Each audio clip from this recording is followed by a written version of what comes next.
Hello everyone, I am नवीन कुमार और यहाँ पर एक कंपनी है जो कि वेस्ट वाटर मैनेजमेंट के ऊपर में काम करती है। उसका इंफ्रास्ट्रक्चर बनाती है, उसका स्ट्रक्चर पूरा तैयार करती है, कंपनियों की हेल्प करती है। जैसे कोई भी कंपनी, जैसे कागज़ बनाने वाली कंपनी है, उसके पास में वेस्ट वाटर बन जाता है, तो अब ये कंपनी उसकी मदद करती है। एक छोटा सा प्लांट बना के दे देती है जहाँ पर जो वेस्ट वाटर है वो जाता है, फिल्टर होता है, जो उसका वेस्ट मटेरियल है वो अलग हो जाता है, पानी फिर से अलग हो जाता है, पानी फिर से रीयूज़ के लिए कैपेबल हो जाता है। तो ये जो प्लांट बनाने में जो हेल्प करती है, जो बनाती है अपनी टेक्नोलॉजी लगा करके, ये एक पूरी कंपनी है जो कि स्टॉक मार्केट से पैसे उठाने का ट्राई कर रही है। कंपनी का यहाँ पर नाम देखने को मिल रहा है, that is Concord Enviro Systems. अब इसी टाइप की एक कंपनी अभी थोड़े दिन पहले आई थी, महीना भर पहले ही, जिसका स्टॉक जो जिस प्राइस के ऊपर में आई थी उसके लगभग 70% के ऊपर में ऊपर जा चुका है। हमने भी उसका ऊपर जाने का ही बनाया था, जो वीडियो था उसके अंदर में ऐसी एनालिसिस निकल के आई थी। अब इसको भी देख लेते हैं कि किस तरीके से ऊपर जा सकती है, उसके साथ में कंपेयर करेंगे और इसी सेक्टर में जो दूसरी कंपनियां काम करती हैं उनके साथ में भी कंपेयर करके देखेंगे। जो अभी थोड़े एक महीने पहले जो कंपनी आई थी उसका नाम था इन्वायरो इंफ्रा इंजीनियर्स नाम से, जो इसी सेक्टर में काम करती है। अब थोड़ा सा हम लोग कंपनी के बारे में थोड़ा सा और आईपीओ से रिलेटेड थोड़ी बेसिक जानकारी ले लेते हैं। तो 19 दिसंबर से 23 दिसंबर के बीच में कंपनी का आईपीओ खुलने वाला है। इस डेट के बीच में बहुत सारी कंपनियों के आईपीओ खुल रहे हैं, सो आपको चुनिंदा हो सकते हैं कि आपको किस कंपनी में लगाना है। बहुत कंपनी का आईपीओ खुल रहा है। 701 रुपये का कट ऑफ प्राइस कंपनी ने सेट किया है। 5 का यहाँ पर फेस वैल्यू है, 21 का लोड साइज है, तो आपको 14,721 रुपये की जरूरत पड़ने वाली है। मेन बोर्ड कंपनी का आईपीओ है, फुल फ्लैज आईपीओ है, एसएमई आईपीओ नहीं है। कंपनी यहाँ पर टोटल 500 करोड़ रुपए उठा रही है, जिसमें से 175 करोड़ ही कंपनी के पास में जा रहे हैं। बाकी 325 करोड़ रुपए जो है वो प्रमोटर्स थोड़ी बहुत अपने शेयर्स बेच रहे हैं। और बाकी जो एक कंपनी है जिसने पहले इस कंपनी के शेयर्स उठा लिए थे, जब ये कंपनी स्टॉक मार्केट में लिस्ट नहीं हुई थी उससे पहले, तो वो कंपनी अपना सिग्निफिकेंट शेयर होल्डिंग बेच रही है।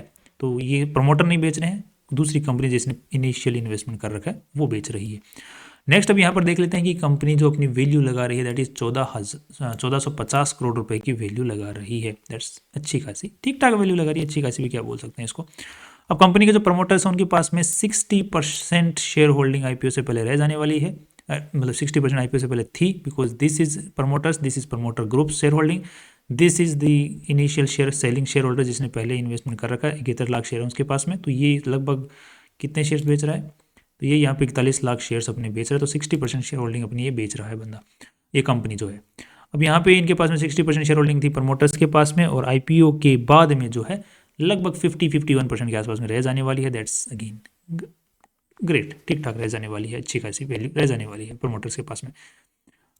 अब अगर हम लोग थोड़ा सा कंपनी के आरएचपी को रीड करके ये समझने की कोशिश करते हैं कि कंपनी पैसे क्यों उठाना चाह रही है, तो पहला रीजन तो जो इन्वेस्टर है उसको बाहर निकालना, मतलब उसको अपना स्टेक बेचना है, पहला रीजन तो ये। दूसरा, स्टॉक मार्केट में लिस्ट करना है खुद को। और अदर रीजन जो कि काम यहाँ पे देखने को मिल रहे हैं कि कंपनी की जो एक सब्सिडरी है कॉनकॉर्ड इन्वायरो एफजेडई, जिसमें कंपनी को कैपिटल एक्सपेंडिचर करना है, तो उसके लिए पैसों की ज़रूरत है। कैपिटल एक्सपेंडिचर मतलब कंपनी को और अपना उसका बिजनेस जो है उसको बड़ा करना है, उसके लिए पैसों की ज़रूरत है। दूसरी कंपनी की एक है रोशम सेपरेशन सिस्टम्स, ये कंपनी की एक और सब्सिडरी है जिसमें भी कंपनी को और पैसा लगाना है, उसको और बड़ा करना है। नेक्स्ट, कंपनी को कैपिटल एक्सपेंडिचर करना है जो खुद की जो मेन कंपनी है उसके अंदर में भी अलग। नेक्स्ट अगर देखते हैं तो कंपनी की एक होली ओन्ड सब्सिडरी है, उसके अंदर में कंपनी को लोन चुकाना, उसके ऊपर में एक सिग्निफिकेंट लोन पड़ा हुआ है, कर्जा पड़ा हुआ है, उसको चुकाना है। ये कॉनकॉर्ड इन्वायरो एफजेड ही, इसके अंदर भी कंपनी की जो वर्किंग कैपिटल रिक्वायरमेंट, क्योंकि अब कंपनी को अगर बिजनेस बड़ा करेगी अपनी सब्सिडरी का, तो उसमें पैसों की, कैश की ज़रूरत पड़ेगी। कैसे तो काम चलेगा कैसे, तो उस कैश को ज़रूरत पड़ने वाली, तो उसका काम इसी पैसों से कंपनी करने वाली है। तो ये बेसिक रीजंस यहाँ पर बताए हैं कंपनी ने, और भी कुछ रीजंस यहाँ पर देखने को मिल रहे हैं। So this reasons are good enough. अब थोड़ा सा हम आरएचपी को रीड करने की कोशिश यहाँ पर कर लेते हैं। This thing we have already seen. यहाँ पर कंपनी का जो ऑब्जेक्ट है वो हम ऑलरेडी देख चुके हैं। कंपनी के ऊपर में आज के दिन जो मटेरियल सिविल लिटिगेशंस हैं वो ज़रूर 4 देखने को मिल रहे हैं, जिसमें 39 करोड़ रुपीज़ तक का नुकसान हो सकता है। टैक्स प्रोसीडिंग्स और इनको मिला के 39 करोड़ रुपीज़ तक का नुकसान कंपनी को झेलना पड़ सकता है if company loses the case. Company की अगर हिस्ट्री की थोड़ी सी हम बात कर लेते हैं,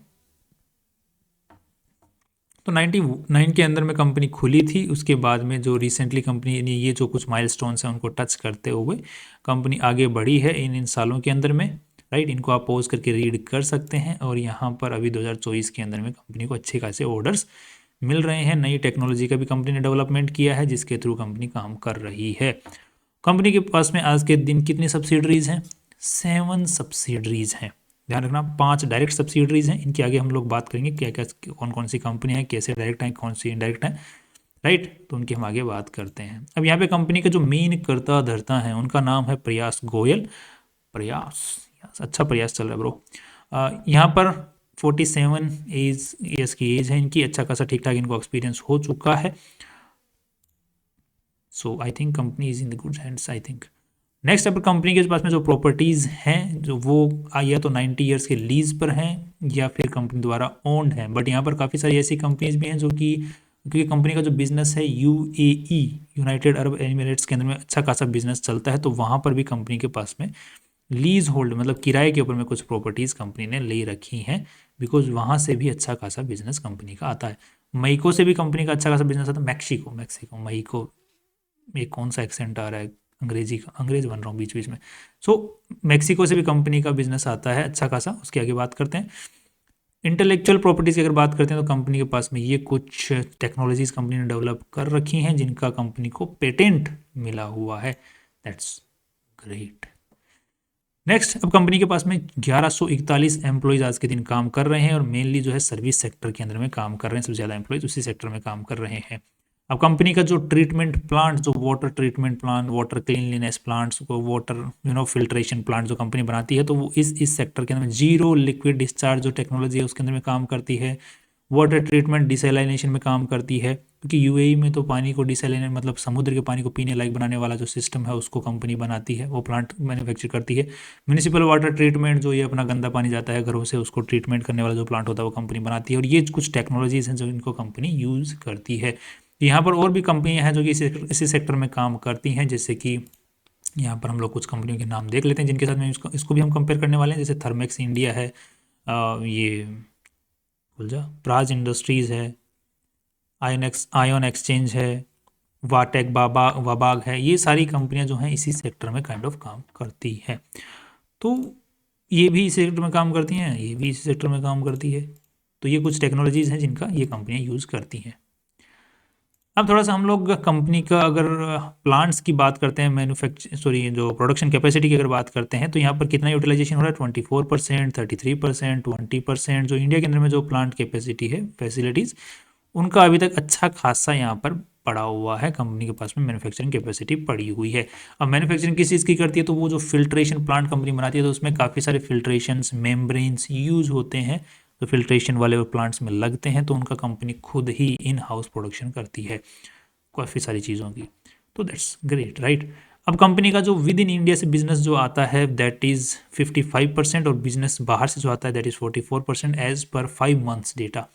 बिकॉज यहाँ पे सितंबर 31 तक का अगर डेटा होता है तो 6 महीने का डेटा होता है, बट ये 5 महीने का बिकॉज 31 अगस्त तक का ही डेटा यहाँ पर है। बाकी पिछले साल अगर देखते हैं तो यहाँ पे 58% इंडिया से है, इंडिया के बाहर से 41%। दैट मीन्स कि एक कंसिस्टेंसी बनी हुई है। बट स्टिल आउटसाइड इंडिया से जो बिजनेस है वो कंपनी का बढ़ता जा रहा है, बिकॉज 2022 में 22% था, फिर 11, फिर यहाँ पर 41% हुआ।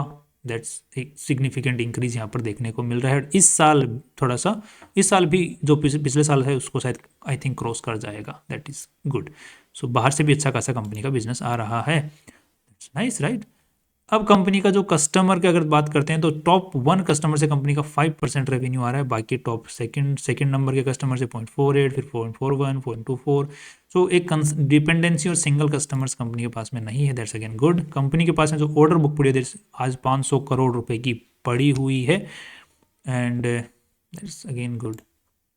ये कंपनी के कुछ प्लांट हैं जो कि कंपनी ने बना रखे हैं, जो प्लांट कंपनी बनाती है। तो ये हीट इवेपोरेटर प्लांट है, जो कि बेसिकली ऐसे कुछ जो कंपनियां होती हैं उनके अलग अलग फैक्ट्रीज होती हैं। फैक्ट्रीज अलग अलग कंपनियों के अलग अलग टाइप की फैक्ट्रीज होती हैं, उसमें कौन सा केमिकल है वो कई बार फिल्टर नहीं हो पाता, तो वहाँ से फिर उस पानी के पदार्थ को जला करके भाप बना करके फिर अलग करना पड़ता है। तो वो जो प्लांट है ये वो प्लांट है। तो फिल्ट्रेशन जो पानी को फिल्टर करने की जो टेक्नोलॉजीज हैं वो अलग अलग टाइप की हैं। कई में पानी गर्म करके पानी को भाप बना के बनाया जाता है, कईयों को मेम्ब्रेन के थ्रू रिवर्स ऑस्मोसिस जो होता है उसमें से निकाला जाता है। जैसे हम पानी को कपड़े में से डाल के साफ करते हैं तो वो मिट्टी छन जाती है, उसी टाइप से अलग अलग केमिकल्स को छानने के लिए, अलग अलग करने के लिए अलग अलग टेक्नोलॉजीज़ का यूज़ करना पड़ता है। तो वही कंपनी यूज़ कर रही है, राइट। अब यहाँ पे कंपनी का जो मेनली रेवेन्यू जो आता है वो टर्न की बेसिस के ऊपर में ज़्यादा आता है। टर्न की बेसिस में मतलब कंपनी को पूरा प्रोजेक्ट मिलता है, प्रोजेक्ट के अनुसार फिर उसका प्रोजेक्ट का कुछ हिस्सा जो है वो इस पर्टिकुलर प्रोजेक्ट के अंदर में फॉल होता है। तो टर्न की बेसिस के ऊपर में ज़्यादा आता है कंपनी का रेवेन्यू 47%। बाकी 19% जो आता है वो जो स्पेयर पार्ट्स कंपनी यूज़ करती है, जो प्लांट्स बनाती है, तो वहाँ से 20% आता है। और O&M that means operations and management की कंपनी जो मैन्युफैक्चर करती है प्लांट्स, उनको फिर मैनेज भी करती है। तो ये कंपनी का मेरे को अच्छा चीज़ लगा कि ये जो सेगमेंट है जिस O&M वाला, इसका सिग्निफिकेंट इंक्रीज यहाँ पर देखने को मिल रहा है। That's good because operations and management मतलब मैनेज करते रहना है उनको, प्लांट्स को बना भी रही है, फिर मैनेज भी करने पे काम करे, तो मैनेजमेंट में तो क्या हो गया, पैसा आते ही रहेगा, वो तो एक कैश फ्लो जो है बना ही रहेगा फ्यूचर के लिए। That is a good thing. अब ये थोड़ा सा कंपनी के स्ट्रक्चर को भी हम लोग समझ लेते हैं। तो ये मेन कंपनी जो कि IPO लेके आ रही है, अब इसके नीचे यहाँ पर 7 सब्सिडरीज आपको देखने को मिल रही हैं, 1 2 3 4 5 6 और ये 7। 49% of reverse इन्वायरो reserve FZD। Okay, अब इसके नीचे जो कॉनकॉर्ड इन्वायरो FZD UAE वाला है, इसके अंदर में यहाँ पर 3 और स्टेप डाउन सब्सिडरीज भी देखने को मिल रही हैं। I think this one is the subsidiary of reserve इन्वायरो। तो यहाँ पे 6 सब्सिडरीज मेनली यहाँ पर देखने को मिल रही हैं। Then that is if I'm not wrong, this subsidiary is of this company. So this is step down subsidiary. अब ओके, तो कंपनी अब जो आज के दिन काम कर रही है, जो जिस तरफ में डाइवर्सिटी, अब फ्यूचर जो कंपनी बता रही है कि हमारा फ्यूचर क्या हम देख रहे हैं, तो वो बोल रही है कि हम जीरो लिक्विड डिस्चार्ज के ऊपर में काम कर रहे हैं और उसी चीज़ सेक्टर के अंदर में वो अपने आप को आगे बहुत तेज़ी से बढ़ाना चाह रहे हैं। अलग अलग सेगमेंट्स के अंदर में कंपनी टारगेट कर रही है, ऑलरेडी उन पे काम कर रही है, और भी अलग अलग सेक्टर्स जो है उनके ऊपर में टारगेट करने की कोशिश कर रही है। That's good. अब ये सेक्टर्स हैं जिनके अंदर में आज के दिन कंपनी का रेवेन्यू सबसे ज़्यादा आता है, जो कि that is food and beverages वाला जो सेक्टर है। मतलब इस सेक्टर में जो कंपनियां काम करें वो इस कंपनी की हेल्प लेती हैं प्लांट बनाने के अंदर में, तो वहाँ से कंपनी का मेन रेवेन्यू आ रहा है। Right, I think we have seen it. Okay, so अब ओवरऑल अगर इस चीज़ को हम लोग वाइंड अप करते हैं, मतलब एनालिसिस को वाइंड अप नहीं करते हैं, इस चीज़ को कंपनी को समझने को अगर वाइंड अप करते हैं, तो कंपनी इज़ टेक्नोलॉजी खुद के पास है, पेटेंटेड टेक्नोलॉजीज़ हैं, उनका इस्तेमाल करके कंपनी इंडिया के बाहर में ऑपरेशंस करती है, अच्छे खासे ऑपरेशंस कर रही है, प्लांट्स बना रही है, अलग अलग टेक्नोलॉजीज़ का यूज़ कर रही है, और ऑपरेशंस एंड मैनेजमेंट को भी देख रही है उसी सेक्टर में जो प्लांट्स बन चुके हैं। दैट्स ग्रोथ अच्छी खासी यहाँ पर देखने को मिला। थोड़ा सा हम रेवेन्यू को भी एक बार समझ लेते हैं, जिससे कि मेरे को पूरी पिक्चर कंपनी की मिल पाएगी। तो पूरा पैसा कंपनी में आज के दिन कितना लगा हुआ है एज पर बैलेंस शीट, तो यहाँ पर दैट इज 640 करोड़ रुपीज़ लगे हुए हैं, जिसमें से 321 करोड़ रुपये इन्वेस्टर्स के हैं, बाकी उधारी का पैसा लगा। दैट मीन्स 50% पैसा जो है इन्वेस्टर्स का कंपनी में लगा हुआ है, बाकी उधारी का पैसा लगा हुआ है। तो आधी कंपनी इन्वेस्टर्स की, आधी कंपनी उधारी वालों की है जिन्होंने उधार दे रखा है एज पर बैलेंस शीट। बाकी देता कौन है, राइट, इन्वेस्टर्स की होती है कंपनी। नेक्स्ट अब थोड़ा सा कंपनी का रेवेन्यू स्ट्रक्चर को अगर हम समझने की कोशिश करते हैं यहाँ पे, तो 2023 के मुकाबले there is a significant increase in the revenue, that is good. अब यहाँ पे 5 महीने के हिसाब से 206 करोड़ रुपये का रेवेन्यू जनरेट कर लिया। दैट इसके हिसाब से अगर देखते हैं तो लगभग इस साल कंपनी 500 करोड़ रुपये, 500 साढ़े 500 करोड़ रुपये तक का रेवेन्यू जनरेट कर लेगी। That's again slight increase in the revenue. अब नेक्स्ट अगर कंपनी का प्रॉफिट P&L स्टेटमेंट की अगर हम बात करते हैं, तो that is total comprehensive income, that is this one. So 12 crore, फिर 41 करोड़, और इस साल भी लगभग 45 करोड़ के आसपास का कंपनी रेवेन्यू जनरेट कर लेगी आई थिंक। सो हम फॉरवर्ड पी के ऊपर में नहीं चलेंगे, क्योंकि बिकॉज यहाँ पे सिग्निफिकेंट हमको थोड़ा रिस्क देखने को मिलेगा। सो हम लास्ट ईयर का जो डेटा है उसके हिसाब से नेट प्रॉफिट कंपनी ने जनरेट किया है, उसी के हिसाब से यहाँ पर P/P रेशियो कंपेयर करने की कोशिश करेंगे 41 करोड़ के आसपास से, राइट। कैश फ्लो की अगर बात करते हैं यहाँ पर, तो working capital changes, that is operating. So working cash flow is kind of little negative side, because यहाँ पर ट्रेड रिसीवेबल्स अच्छे खासे बने हुए हैं कंपनी के, फिर लोन्स एंड एसेट्स के अंदर में पैसा चला गया है, प्रोविजंस में पैसा चला गया है। सो ट्रेड रिसीवेबल्स मेन यहाँ पर सेगमेंट बन रहा है, बट यहाँ पर ट्रेड रिसीवेबल्स वापस रिकवर हो गए हैं, बट यहाँ पर कैश फ्लो जो है थोड़ा सा ख़राब है, बट इतना ख़राब भी नहीं है कि हम बिल्कुल ये नकार दें कंपनी को, बाकी चीज़ों को। सो इट्स एक नेगेटिव है, बट इतना नेगेटिव नहीं है। अब एक बार थोड़ा सा हम P और PB रेशियो कैलकुलेट कर लेते हैं, तो कंपनी की वैल्यू यहाँ पर क्या लगाई गई है उसको एक बार चेक कर लें। 1450 करोड़ रुपए और 41 करोड़ रुपए, 45 का नेट प्रॉफिट। तो यहाँ पे 35 का पी रेशियो निकल के आ रहा है, जिसको अगर कंपेयर करते देखते हैं तो यहाँ पे 90, यहाँ पे 54, यहाँ पर 49 और इसका 45। सो कमाई के हिसाब से ठीक है, जो इसी लिस्ट सेगमेंट में कंपनियां काम कर रही हैं उनके हिसाब से। एक बार हम लोग थोड़ा सा इनवायरो के साथ में भी, इसका अभी अभी जस्ट आईपीओ आया है, उसके हिसाब से इसका 62 के आसपास में पी रेशियो पहुंचा दिया है मार्केट ने। तो इसके हिसाब से कंपनी का जो स्टॉक है ये लेटेस्ट कंपनी आई है, तो इसको अगर मार्केट इसको वैल्यू दे तो फिर इसको भी देनी तो चाहिए, राइट। लिस्ट इसका भी नीचे ही हुआ था, बट उसके लिस्ट होने के बाद में ऊपर गया है इस कंपनी का आईपीओ भी, मतलब जो स्टॉक का प्राइस है वो बाद में ऊपर गया। तो आई थिंक इस कंपनी का लिस्टिंग थोड़ा बहुत ऊपर हो सकता है, बिकॉज इसके टाइम जब इसका मार्केट में लिस्टिंग हुई थी इनवायरो इंफ्रा की, तब मार्केट थोड़ा सा ख़राब था। अभी मार्केट सुधर गया है, सो लिस्टिंग अच्छी मिलनी चाहिए, उससे उम्मीद है थोड़ी बहुत लिस्टिंग ऊपर मिलनी चाहिए, लगभग 30-40% का लिस्टिंग गेन। अगर नहीं मिलता है तो फिर लिस्ट होने के बाद में ऊपर जा सकती है। उसके लिए हम एक आईपीओ स्ट्रेटेजी ऑलरेडी हमने बना रखी है, उसका हम फॉलो कर सकते हैं, नीचे उसका डिस्क्रिप्शन में लिंक दिया हुआ उस आईपीओ स्ट्रेटेजी का। उसको काफ़ी लोग जो है अपनाते हैं, रिव्यू ठीक रहे हैं उसके, हम भी चेक करते हैं, हम भी उसी को अपनाते हैं वैसे देखा जाए तो। नेक्स्ट अब थोड़ा देख लेते हैं कंपनी का पीबी रेशियो भी, राइट। तो यहाँ पर नेटवर्थ कंपनी की है दैट इज़ 319 करोड़, जो कंपनी के पास में पैसा जा रहा है दैट इज़ 175 करोड़ रुपीज़। तो ये कितना हो गया, लगभग 500 करोड़ के पैसे हो गए, 480 मान लो, 500 एवरेज ले लो, तो 3 का पीबी रेशियो निकल के आ रहा है। 3 के पीबी रेशियो अगर हम यहाँ पर कंपेयर करते हैं तो इसका 12 का, इसका 11 का, इसका 9 का, इसका पीबी रेशियो एक बार देख लेते हैं, 7, 6.5,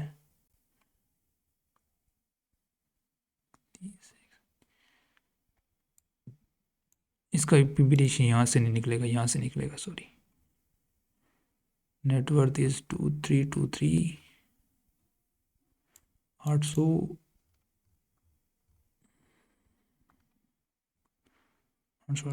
3 का पीबी रेशियो निकल के आ रहा है और इसका भी 3 का है। सो पीबी रेशियो के हिसाब से ठीक है, पीबी रेशियो के हिसाब से भी ठीक है, पी रेशियो के हिसाब से भी ठीक ठाक नज़र आ रही है।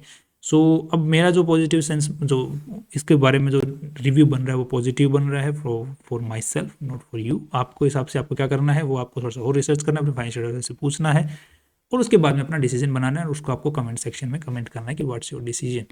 So that's all from my side. कल फिर मिलते हैं इंपॉर्टेंट वीडियो के साथ में। सी यू टुमारो। बहुत बड़ा वीडियो बन गया।